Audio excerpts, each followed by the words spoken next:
400 पार करना है या नहीं करना है? तो ऐसी आवाज नहीं चलती। दोनों हाथ उठाइए।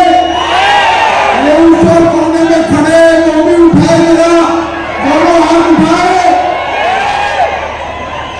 विजय के संकल्प की मुट्ठी दीजिए और प्रचंड आवाज से बोलिए, भारत माता की जय श्री राम, जय जय श्री राम। हाथ उठाए, विजय के संकल्प की मुट्ठी दीजिए और प्रचंड आवाज से बोलिए, भारत माता की जय श्री राम, जय जय श्री राम।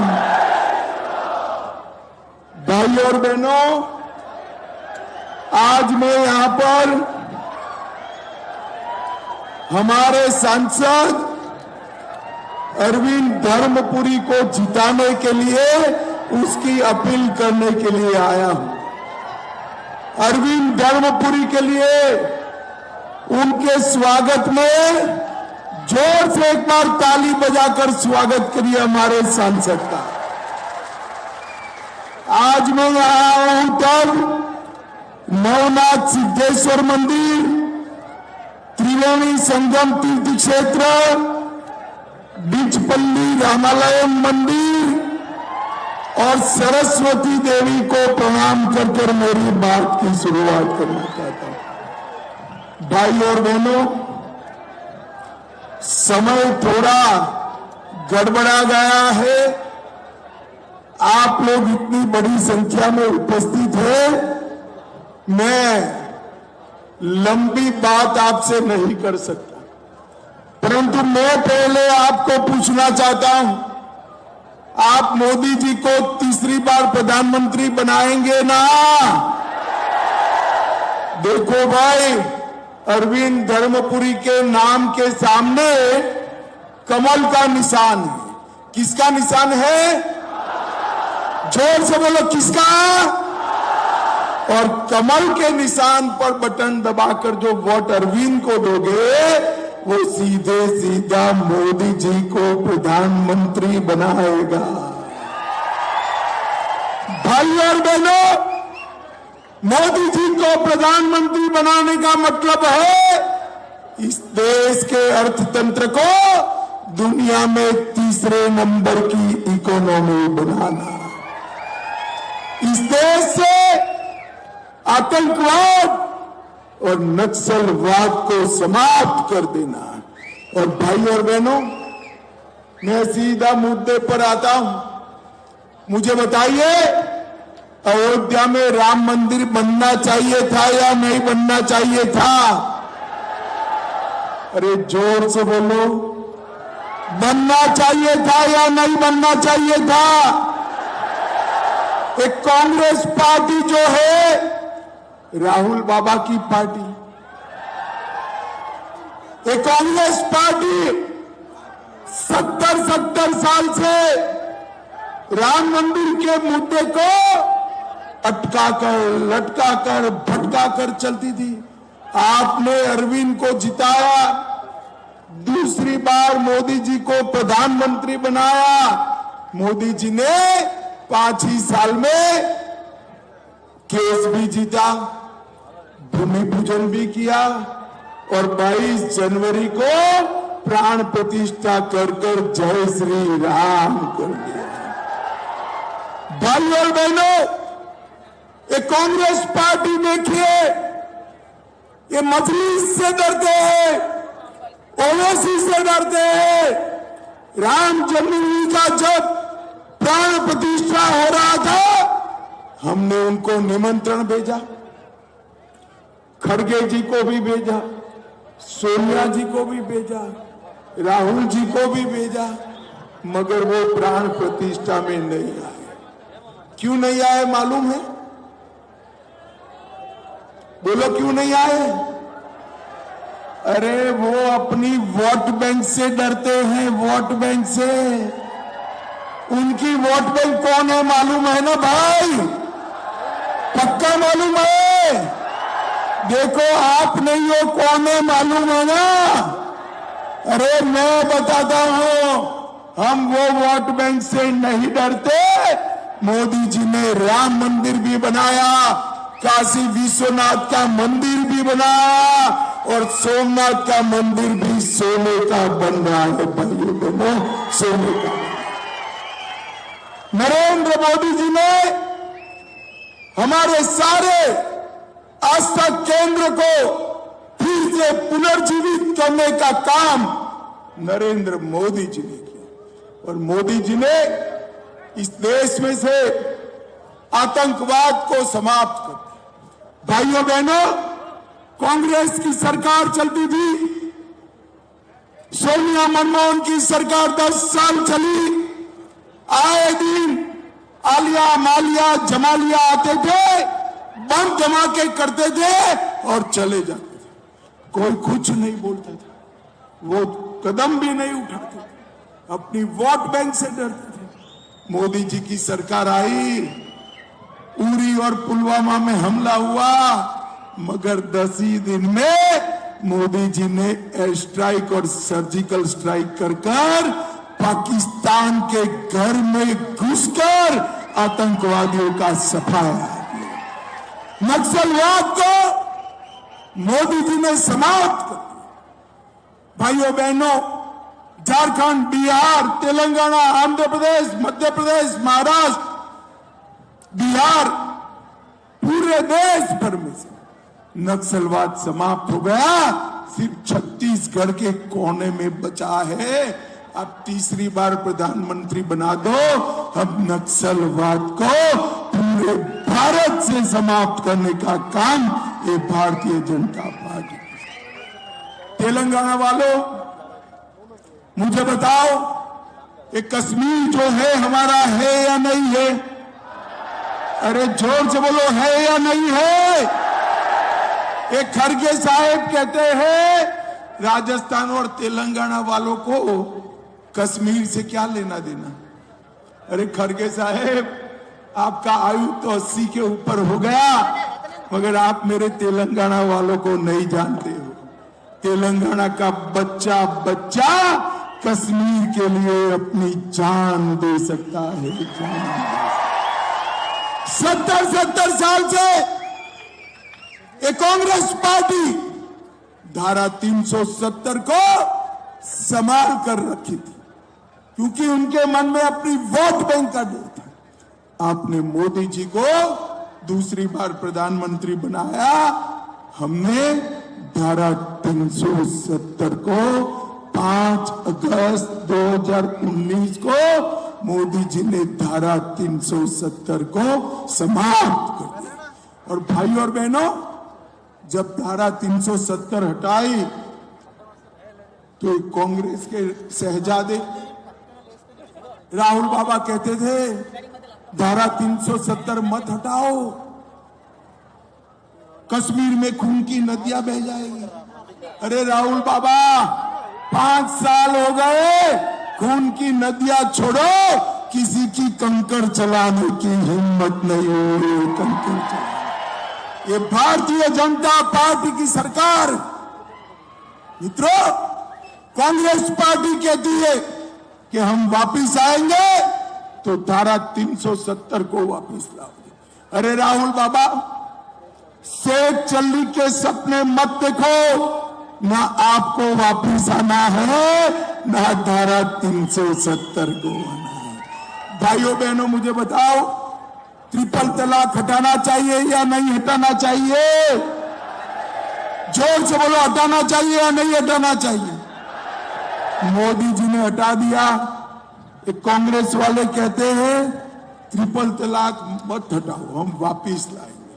भाइयों बहनों, एक कांग्रेस पार्टी तुष्टीकरण एपीसमेंट की राजनीति। भाइयों बहनों, मैं आज कहने आया हूं, अरविंद जी यहां खड़े हैं, मैं आपको बताता हूं, हाँ, हल्दी का क्रॉप बहुत बड़ा होता है या नहीं होता है? टर्मरिक का क्रॉप बड़ा होता है या नहीं होता है? सालों से टर्मरिक बोर्ड बनाने की मांग थी और ये अरविंद धर्म प्रेम मोदी जी के इतने पीछे पड़ गए कि मोदी जी ने टर्मरिक बोर्ड बनाकर हल्दी किसानों के लिए बहुत बड़ा काम किया है। भाइयों बहनों, उसके हेडक्वार्टर के लिए भी यही आपके यहाँ बने, इसके लिए भी अरविंद पीछे पड़े हैं। इसको दूसरी बार एमपी बना दो, हेडक्वार्टर भी आपके यहाँ निश्चित रूप से आ जाएगा। भाई और बहनों, यहाँ बीड़ी वर्कर्स, इनके अस्पताल की डिमांड है। मैं मोदी गारंटी कहकर जाता हूं, अरविंद भाई को जिता दो, बीड़ी वर्कर का अस्पताल बनाने का काम भारतीय जनता पार्टी की। मुझे बताओ, आप सभी लोग पीएफआई पर बैन लगाना चाहिए या नहीं लगाना चाहिए? जोर से बोलो, लगाना चाहिए नहीं लगाना चाहिए? ये लोग ना बोलते थे, मगर मोदी जी ने एक ही दिन में 100 से अधिक स्थानों पर रेड कर पीएफआई पर बैन लगाकर देश को आतंकवाद से मुक्त करने का काम किया। ये ओवैसी पीएफआई पर बैन का विरोध करते हैं। अरे ओवैसी, जितना विरोध करना है उतना करो। पीएफआई जैसी संस्थाएं इस देश में नहीं चल पाएगी। ये भारतीय जनता पार्टी का निर्णय है। भाई और बहनों, यहां पर कोरूटल और बोधन चीनी मिल हुआ करते थे और उसको बंद करने का काम टीआरएस और कांग्रेस पार्टी ने किया। मैं चीनी गन्ना के सारे किसानों को कहना चाहता हूं, अगर सब कुछ अच्छा रहा तो कोऑपरेटिव बेसिस पर किसानों को मुनाफा मिले, ऐसी चीनी मिल हम फिर से बनाने का काम करें। भाइयों बहनों, अभी यहां जो विपक्ष का उम्मीदवार है उसको ढूंढना पड़ता है या नहीं पड़ता है? 5 साल से लापता है। अरविंद को चुनकर दो, बुलाए बगैर आपके यहां रोज आने का काम अरविंद भाई करेंगे। भाइयों बहनों, एक कांग्रेस पार्टी की यहां सरकार बनाई, उन्होंने अपने तेलंगाना राज्य को कांग्रेस का एटीएम बना दिया। देश भर में जीएसटी लगता है, यहां आरआर टैक्स लगता है। तेलंगाना में एक आरआर टैक्स है, मालूम है आरआर टैक्स क्या है? राहुल रेवंत टैक्स का नाम आरआर टैक्स है। हर रोज सैकड़ों करोड़ रुपया इकट्ठा कर दिल्ली के दरबार में भेजने का काम एक कांग्रेस पार्टी करती है। भाइयों बहनों, पसंदगी 2 लोगों के बीच में है। एक 12 लाख करोड़ के घपले घोटाले भ्रष्टाचार करने वाली कांग्रेस पार्टी, और दूसरी ओर 23 साल तक मुख्यमंत्री प्रधानमंत्री रहने के बाद भी एक 25 पैसे का आरोप नहीं है, ऐसे नरेंद्र मोदी। आप बताओ, राहुल बाबा और नरेंद्र मोदी में किसको प्रधानमंत्री बनाओगे? जोर से बोलो, किसको बनाओगे? अरे और जोर से बोलो, किसको बनाओगे? अगर नरेंद्र मोदी को बनाना है तो अरविंद भाई के नाम के सामने कमल का निशान है, उस पर बटन दबाना है। दबाएंगे क्या? भाई देखो, बटन तो दबाना, परंतु इतनी जोर से दबाना कि बटन यहां तेलंगाना में दबे और करंट इटाली में जाकर लगे। भाई और बहनों, ये असउद्दीन ओवैसी, बीआरएस पार्टी और कांग्रेस पार्टी, ये मुसलमानों का तुष्टीकरण करने वाली ABC है।